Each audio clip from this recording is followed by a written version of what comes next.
नई शिक्षा नीति 2020 पे अब हम चर्चा करने वाले हैं।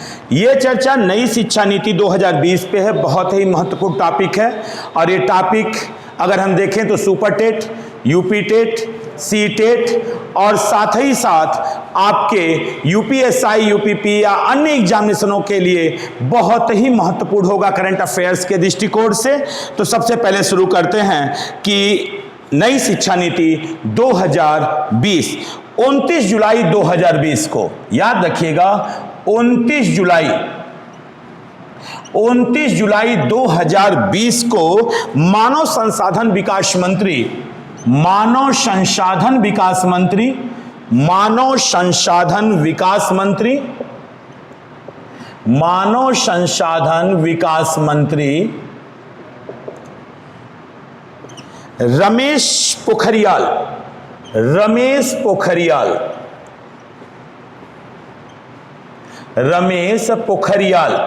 रमेश पोखरियाल ने इस नीति की घोषणा की है, जो 34 साल पुरानी राष्ट्रीय नीति शिक्षा नीति 1986 को प्रतिस्थापित करेगी। 34 वर्ष पहले की एक शिक्षा नीति है, राष्ट्रीय शिक्षा नीति 1986।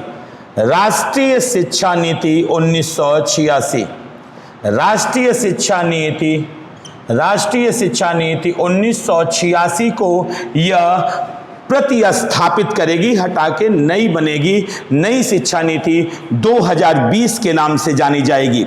याद रखिएगा कि जून 2017 में इसको लाने के लिए जून 2017 में, ध्यान दीजिएगा, जून 2017 में इसरो के पूर्व प्रमुख के कस्तूरी रंगन की अध्यक्षता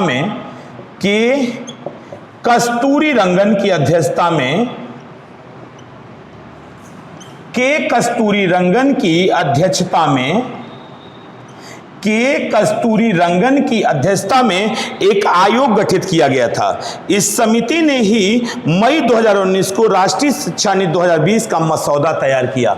इस नई शिक्षा नीति का इसी आयोग ने मसौदा तैयार किया है। इसरो के प्रमुख रहे हैं के कस्तूरी रंगन की अध्यक्षता में जून 2017 में एक आयोग गठित किया गया था, जिसने नई शिक्षा नीति 2020 पर एक मसौदा तैयार किया। ध्यान दीजिएगा, भारत की जो पहली शिक्षा नीति थी वो 1968 में बनी थी। जो भारत की पहली शिक्षा नीति, ध्यान दीजिएगा, भारत की पहली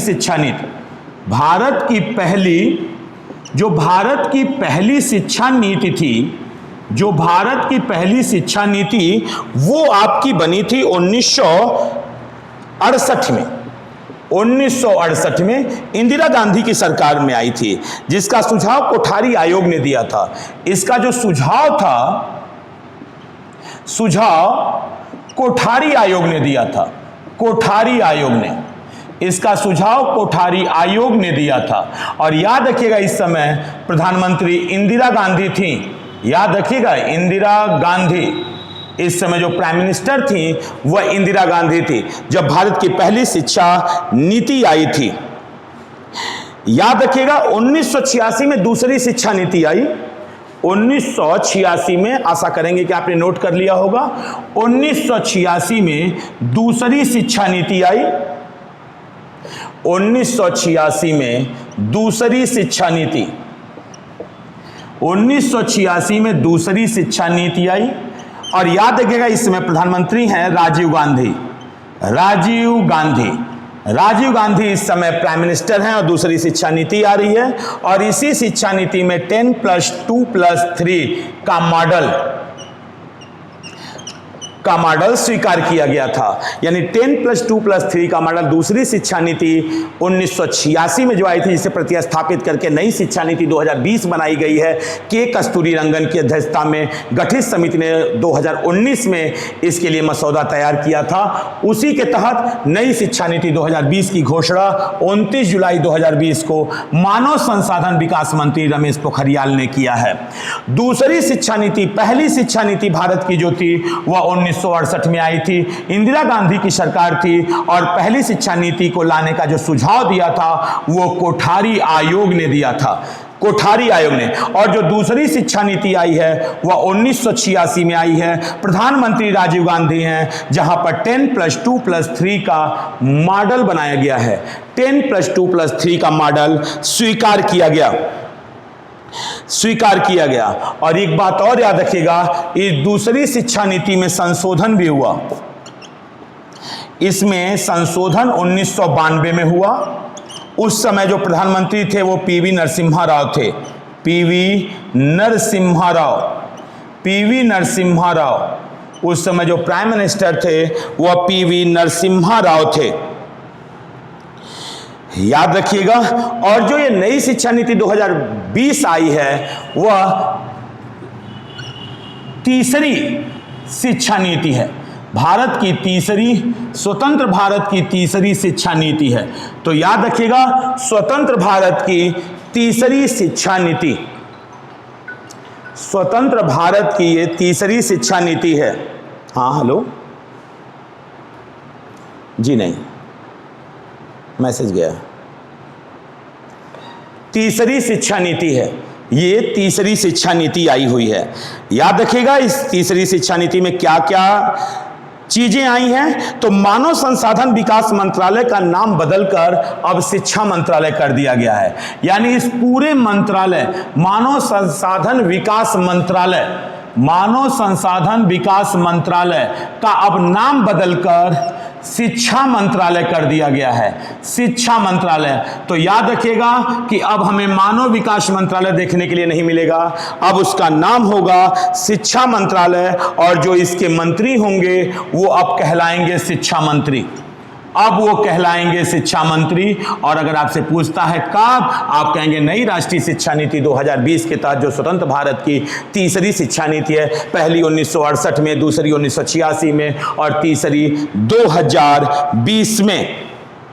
नई शिक्षा नीति के तहत वर्तमान में जो सक्रिय 10+2 की प्रणाली चल रही थी उसके स्थान पर 5+3+3+4 का मॉडल तैयार किया गया है।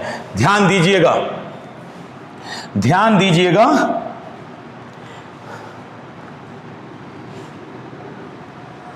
अब नई शिक्षा नीति में जो मॉडल तैयार किया गया है वह मॉडल है 5+3+3+4 का। यानी अब ये मॉडल चलेगा 5+3+3+4। 5 साल की पढ़ाई को फाउंडेशन स्टेज, जो 5 साल की पढ़ाई होगी उसे फाउंडेशन स्टेज कहा जाएगा। फाउंडेशन स्टेज कहा जाएगा। उसके बाद प्री प्राइमरी स्कूल के 3 साल, प्री प्राइमरी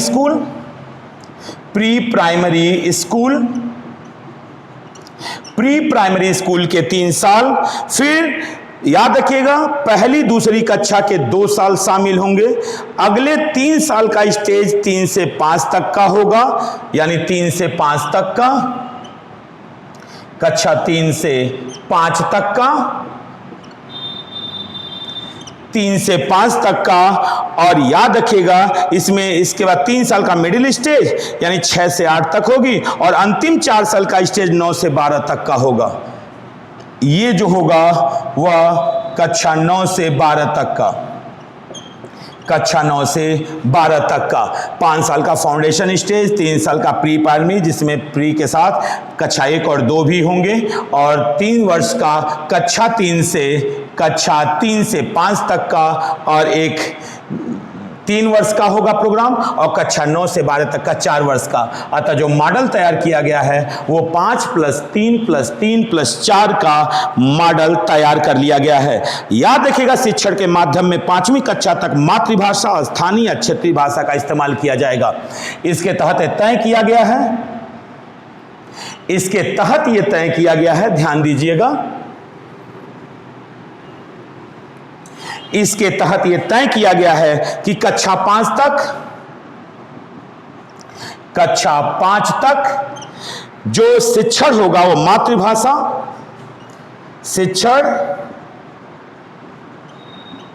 मातृभाषा में होगा, और आप भी जानते हैं अनुच्छेद 350 भारतीय संविधान का कहता है कि प्रत्येक बच्चे को उसकी प्राथमिक शिक्षा उसकी मातृभाषा में दी जानी चाहिए, यानी कक्षा 5 तक वो शिक्षण का कार्य मातृभाषा में कराया जाएगा। 6वीं कक्षा से वोकेशनल कोर्स शुरू होंगे। 6वीं कक्षा से वोकेशनल कोर्स प्रारंभ होगा। वोकेशनल कोर्स प्रारंभ होगा। और याद रखिएगा कि नई शिक्षा नीति के अनुसार शोध करने वाले छात्रों के लिए स्नातक डिग्री की जो अवधि होगी वह 4 वर्ष की होगी। जो शोध करने वाले छात्र हैं